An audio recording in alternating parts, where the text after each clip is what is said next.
No livro de Romanos, no capítulo 1, no verso 18, a Bíblia diz: a ira de Deus se revela do céu contra toda a impiedade e perversão dos homens que detêm a verdade pela injustiça. Amigos, quando se fala da ira de Deus que está se revelando nesse planeta, a ira de Deus ela não é igual à ira humana.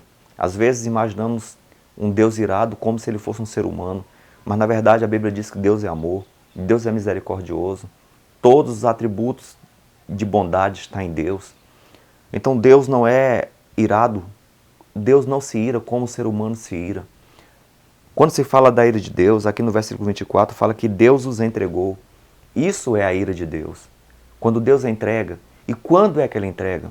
Ele insiste, persiste, Ele faz de tudo para que o ser humano ande em seus caminhos. Por quê? Porque os seus caminhos são melhores. Contudo, quando o ser humano rejeita persistentemente, obstinadamente, então Deus deixa o ser humano usufruir das consequências de suas escolhas. Então essa é a definição da ira de Deus que a Bíblia dá. A palavra entrega aqui no grego é o mesmo que abandono. Diante disso, nós entendemos que Deus abandonou este mundo. Note que no versículo 24 fala que Deus entregou tais homens à imundícia pelas concupiscências do seu próprio coração. O que é isso? Deus deixou as pessoas colher os frutos daquilo que plantaram. As pessoas querem as trevas. As pessoas amaram mais as trevas do que a luz. Por isso, Deus nos entregou às suas concupiscências, ou seja, aos seus desejos carnais, à corrupção. Note o tanto que esse mundo está corrupto. A mentira. Você dificilmente vê a verdade. A mentira está em todos os níveis. A mentira inundou o planeta.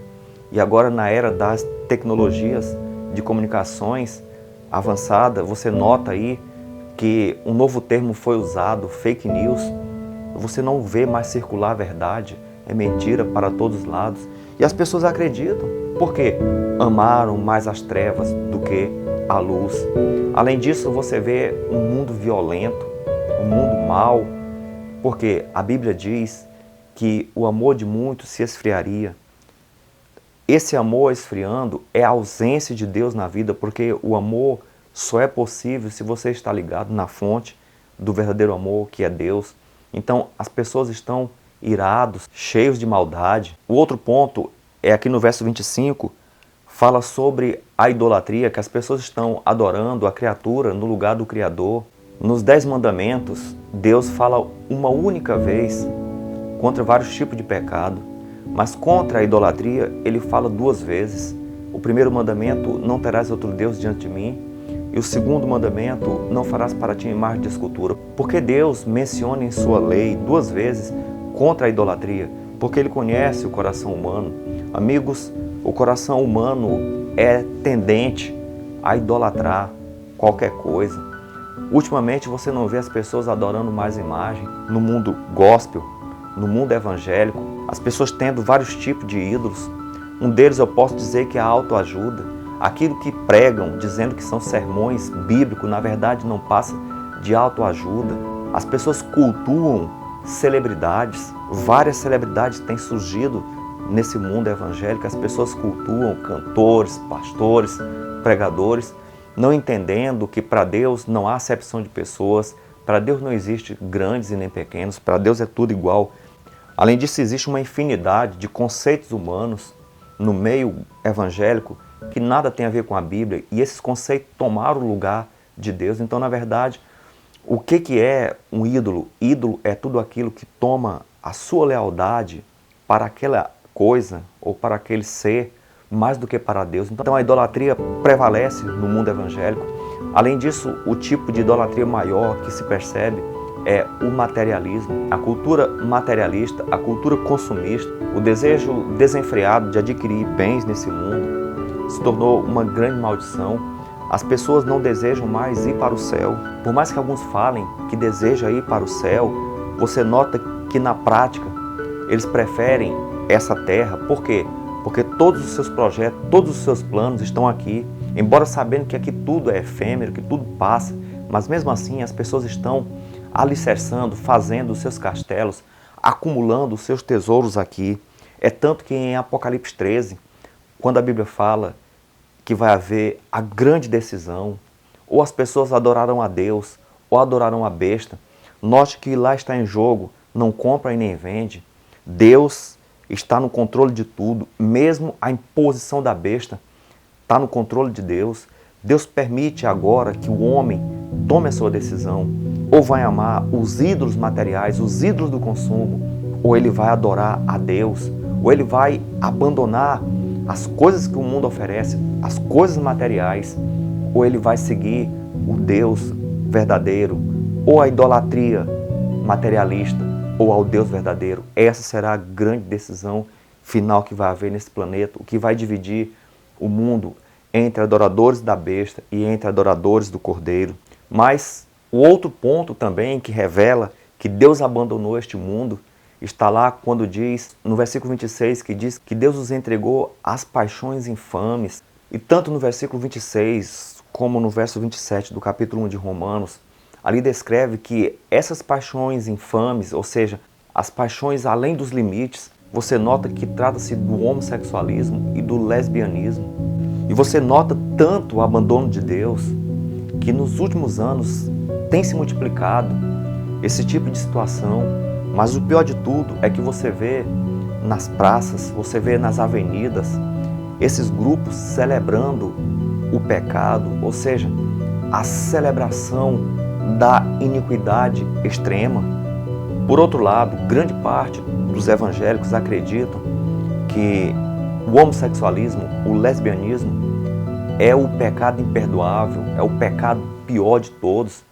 Entretanto, quando você abre a Bíblia, em 1 Coríntios, no capítulo 6, o verso 9 e 10, ali descreve vários tipos de pecados que irão excluir as pessoas do céu, os praticantes desse tipo de pecado. Não quer dizer que se você cometeu ele, você está perdido, mas se você é praticante desse tipo de pecado, você está perdido. Ali fala sobre o homossexualismo, fala sobre o lesbianismo, mas ali fala também sobre o adultério. E também em Apocalipse 21, 8 fala sobre os impuros. Essa palavra aí é todo tipo de perversão sexual, qualquer tipo de sexualidade que não é aprovado por Deus na Bíblia. O que eu quero citar esses textos?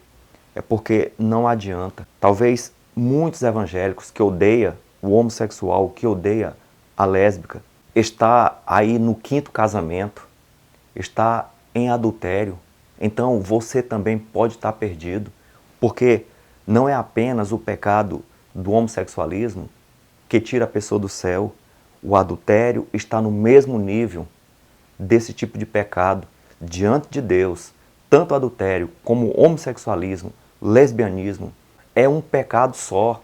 Então não se vanglorie de você ser heterossexual se você está aí em adultério. Pela Bíblia você nota que Deus só dá permissão para o divórcio por 2 coisas. Primeiro, se o cônjuge morre, a pessoa está livre para casar com outro. Ou então pela sexualidade pervertida. Se o cônjuge cometeu qualquer tipo de sexualidade, ou adultério, ou pedofilia, ou qualquer outro tipo de perversão sexual, note que Deus dá permissão para que a pessoa se divorcie e case com outro, caso não tenha um coração perdoador. Então isso é muito sério. Enquanto fechamos os olhos e olhamos só para o homossexualismo, note que muita gente vão se perder e não são homossexuais. Por quê? Estão em adultério.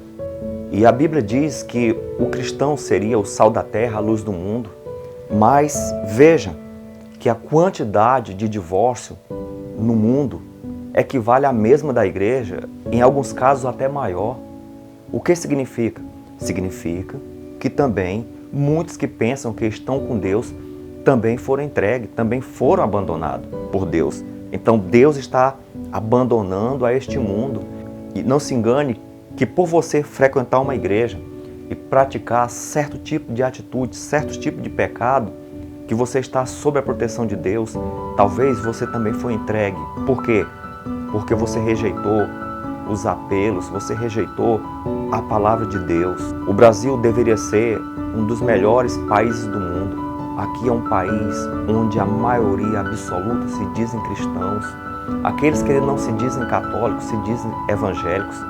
Mais de 40 milhões de pessoas no Brasil são evangélicas. É um número que só perde para os Estados Unidos no mundo. Mas aqui você vê que é um dos países mais violentos do mundo, um dos mais corruptos do mundo e também um dos mais imorais do mundo.